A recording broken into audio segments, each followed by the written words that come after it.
Nevada, you have to stand up and you have to tell Kamala Harris that you've had enough, you can't take it anymore. She's the worst vice president. She's grossly incompetent. Kamala, you're fired. Get out of here. Fired. नमस्कार दोस्तों, आज हम आपको Donald Trump की उस ऐतिहासिक यात्रा पर ले जा रहे हैं जिसमें एक साधारण बिजनेसमैन ने न केवल खुद को अमेरिकन पॉलिटिक्स में स्थापित किया, बल्कि एक समय ऐसा भी आया जब उन्होंने दुनिया के सबसे शक्तिशाली देश के प्रेसिडेंट के रूप में अपना नाम अमर कर दिया। उनकी यह कहानी है एक यूनिक कॉम्बिनेशन का, जहां सक्सेस है, स्ट्रगल है और विवादों का एक लंबा सिलसिला भी। वो जर्नी जिसने उन्हें एक खास पहचान दी और अमेरिकन हिस्ट्री में हमेशा के लिए दर्ज कर दिया। वीडियो शुरू करने से पहले अगर आप हमारे चैनल पर नए हैं तो हमसे जुड़े रहें, सब्सक्राइब करें और बेल आइकॉन भी दबाएं ताकि आपको हमारी हर नई और मज़ेदार वीडियो का नोटिफिकेशन मिलता रहे। तो चलिए शुरू करते हैं। डोनाल्ड जॉन ट्रंप का जन्म 14 जून 1946 को न्यूयॉर्क सिटी के क्वींसबोरो में हुआ। उनका परिवार ट्रेडिशनल बिजनेस ओरिएंटेड था। उनके पिता फ्रेड ट्रंप ने रियल एस्टेट की दुनिया में एक वेल एस्टैब्लिश्ड बिजनेस खड़ा किया था, जिसमें लो इनकम हाउसिंग के साथ साथ मल्टीपल अपार्टमेंट कॉम्प्लेक्सेस भी थे। यंग डोनाल्ड को छोटी उम्र से ही हार्ड वर्क और डिटर्मिनेशन का मतलब समझ में आने लगा था। जब उन्होंने फोर्डम यूनिवर्सिटी में दाखिला लिया तो उनकी लीडरशिप क्वालिटीज़ और बिजनेस सेंस स्पष्ट रूप से नजर आने लगे। लेकिन ट्रंप का सपना हमेशा से बड़ा था।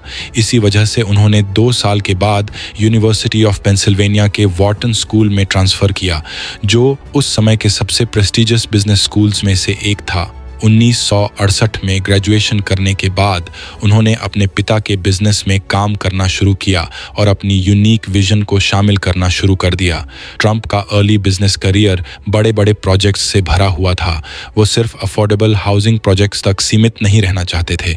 उन्होंने हाई प्रोफाइल और लग्जरी रियल एस्टेट प्रोजेक्ट्स पर फोकस करना शुरू किया। धीरे धीरे उन्होंने न्यूयॉर्क सिटी के मैनहट्टन में एंट्री की, जो उस समय एक हाईली कम्पिटिटिव और अपस्केल मार्केट था। ट्रंप टावर, जो 5th एवेन्यू पर स्थित है, उनकी बिजनेस जर्नी का एक आइकॉनिक सिंबल बन गया। ये केवल एक बिल्डिंग नहीं थी, बल्कि ये उनकी ब्रांड की पहचान बन गई। उनके लग्जरी रेजिडेंशियल प्रोजेक्ट्स और होटल्स ने उन्हें न्यूयॉर्क के एलीट सर्कल में शामिल कर दिया। ट्रंप की जर्नी सिर्फ सक्सेस से नहीं भरी थी, बल्कि उनके करियर में काफ़ी कंट्रोवर्सीज भी रहीं। शुरुआती दौर में उन्होंने रिस्की फाइनेंशियल स्ट्रेटजीज अपनाई, जिनसे उन्हें कई बार लीगल और फिनेंशियल इश्यूज का सामना करना पड़ा। उनके कई कैसीनोज जैसे कि अटलांटिक सिटी कैसीनोज में काफ़ी लॉसेस हुए और बैंक्रप्सी भी डिक्लेयर करनी पड़ी। इन कंट्रोवर्सीज के बावजूद ट्रंप ने कभी हार नहीं मानी। उन्होंने हमेशा अपनी फेलियर्स को एक लर्निंग अपॉर्चुनिटी के रूप में देखा और अपने प्रोजेक्ट्स को रीब्रांड करने की कोशिश की। एक समय ऐसा भी आया जब उनकी फाइनेंशियल स्टेबिलिटी पर सवाल उठने लगे थे, लेकिन उन्होंने रियल एस्टेट में वापसी करने का मन बनाया और एक बार फिर से अपने बिजनेस को बिल्ड किया। ट्रंप यूनिवर्सिटी का मामला भी उनकी कंट्रोवर्सी फील्ड जर्नी का एक हिस्सा था। एक समय ऐसा भी था जब उनके एजुकेशनल प्रोग्राम के बारे में काफ़ी कंप्लेंट्स आईं और कई लीगल बैटल्स भी शुरू हुए, लेकिन इन सब के बावजूद ट्रंप की डिटर्मिनेशन और रेजिलियंस ने उन्हें हर मुश्किल से बाहर निकाला। 2004 में ट्रंप ने अपने करियर का एक नया चैप्टर शुरू किया, NBC का popular reality TV show the apprentice. इस शो में उन्होंने कंटेस्टेंट्स को रियल लाइफ बिजनेस चैलेंजेस में compete करते हुए देखा और अपने लीडरशिप का डेमोन्स्ट्रेशन दिया। द अप्रेंटिस में उनकी पर्सनालिटी का एक और इंटरेस्टिंग साइड दुनिया के सामने आया। यहाँ उन्होंने एक टफ बॉस की इमेज बनाई जो अपने कंटेस्टेंट्स को हाई एक्सपेक्टेशंस के साथ ट्रीट करते थे। उनका कैच फ्रेज "You're fired" धीरे धीरे एक आइकॉनिक लाइन बन गई, जो न केवल शो का हाईलाइट थी बल्कि पॉप कल्चर में भी अपनी जगह बना गई।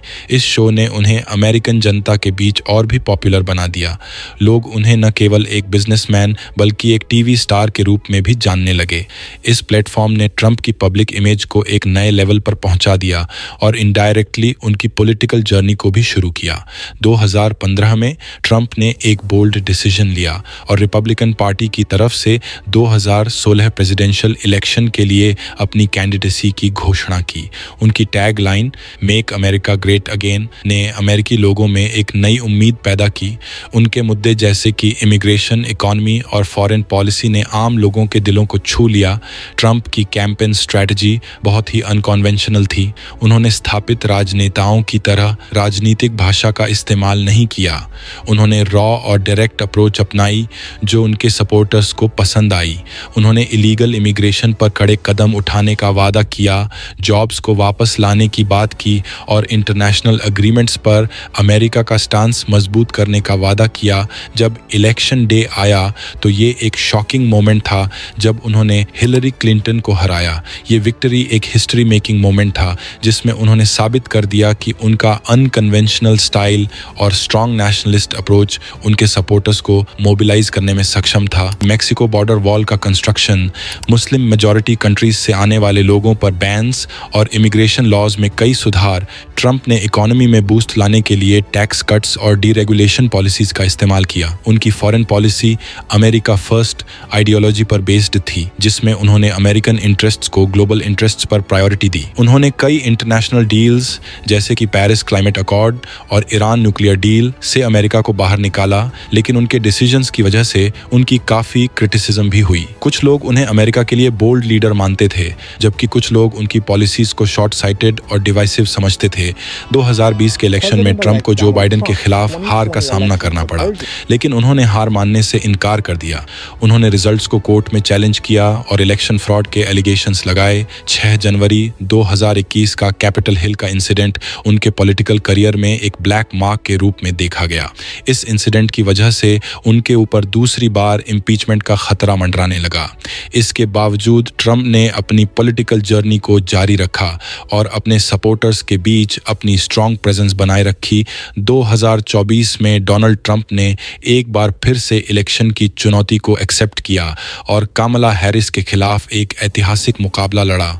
उनके सपोर्टर्स को एक बार फिर से उनका लीडरशिप स्टाइल पसंद आया और उन्होंने ट्रंप की वापसी को वार्मली वेलकम किया। 2024 के चुनाव का नतीजा एक ऐतिहासिक पल था। कमला हैरिस के साथ कांटे की टक्कर में डोनाल्ड ट्रंप ने अपनी पुरानी शैली में एक बार फिर अपनी वापसी की। उनका इलेक्शन कैंपेन जो नई ऊर्जा और साहस के साथ चला, उन्हें अमेरिकन जनता का विश्वास और समर्थन फिर से दिलाने में सफल रहा। इलेक्शन के दिन हर किसी की निगाहें स्क्रीन पर टिकी थीं। कमला हैरिस ने कई स्टेट्स में बढ़त बनाए रखी थी, लेकिन जैसे जैसे फाइनल वोट्स की गिनती आगे बढ़ी, ट्रंप ने धीरे धीरे महत्वपूर्ण स्टेट्स में बढ़त बनानी शुरू कर दी। सस्पेंस से भरे इस इलेक्शन में जब आखिरी में टैली सामने आई तो ट्रंप को कुल 777 इलेक्टोरल वोट्स हासिल हुए, जबकि कमला हैरिस को 224 वोट्स मिले। यह नतीजा पूरे देश के लिए एक स्टनिंग मोमेंट था। जब जीत का ऐलान हुआ तो डोनाल्ड ट्रंप ने अपने सपोर्टर्स के सामने खड़े होकर अपनी विशिष्ट शैली में कहा, कमला यू आर फायर्ड। उनका यह ऐलान केवल उनकी जीत का नहीं बल्कि उनकी दृढ़ता, रेजिलियंस और स्ट्रगल का प्रतीक था। उनकी इस घोषणा ने न केवल उनके सपोर्टर्स को उत्साहित किया बल्कि उनके अनफॉल्टरिंग डिटर्मिनेशन का एक उदाहरण भी पेश किया। यह पल अमेरिकन पॉलिटिकल हिस्ट्री में हमेशा याद किया जाएगा और ट्रंप की एक कभी न हार मानने वाली स्पिरिट को सिंबलाइज करता है। डोनाल्ड ट्रंप का सफर हमेशा से उतार चढ़ावों, विवादों और प्रेरणाओं से भरा रहा है। उनकी कहानी केवल एक बिजनेसमैन से प्रेसिडेंट बनने की नहीं है बल्कि अमेरिकन पॉलिटिक्स को एक नई दिशा देने की भी है। एक ऐसा व्यक्ति जो कभी रियल एस्टेट की दुनिया में जाना जाता था ने न केवल अमेरिकन राजनीति में बल्कि पूरे वर्ल्ड में अपनी छवि स्थापित की है। उनकी यह यात्रा दिखाती है कि किस तरह दृढ़ संकल्प और साहस से एक इंसान अपने हर सपने को साकार कर सकता है, चाहे उसके रास्ते में कितनी भी चैलेंजेस क्यों न हो। उनकी नीतियां और उनके डिसीजंस भले ही विवादास्पद रहे हों, लेकिन एक बात तय है, उन्होंने अमेरिकन पॉलिटिक्स को हमेशा के लिए बदल दिया है। अगर आपको यह वीडियो पसंद आई हो तो हमारे चैनल को लाइक और सब्सक्राइब करना ना भूलें।